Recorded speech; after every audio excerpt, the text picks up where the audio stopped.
তার শরীরে যে পরিমাণ রক্ত থাকার কথা অর্ধেকটা আছে। আমার কথা বুঝতে পারছো? কি বলছি বলছো? মানে শরীরে যে রক্ত থাকার কথা তার অর্ধেক আছে। থাকার কথা 13 থেকে 14% হিমোগ্লোবিন আছে, 7%। তাহলে অর্ধেক কমে গেছে।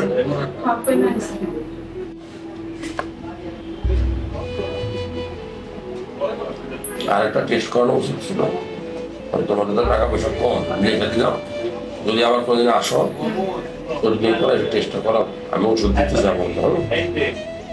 তার শরীরে যে পরিমাণ রক্ত থাকার কথা অর্ধেকটা আছে। আমার কথা বুঝতে পারছো? কি বলছি বলছো? মানে শরীরে যে রক্ত থাকার কথা তার অর্ধেক আছে। থাকার কথা 13 থেকে 14% হিমোগ্লোবিন আছে, 7%। তাহলে অর্ধেক কমে গেছে। এই রক্ত শূন্যতার কারণে তার সকল সমস্যা। মানুষের শরীরে যদি রক্তই না থাকে তাহলে তো সব ফাংশনই ওকে, মানে চলবে না, ওকে না, এটা ভুল।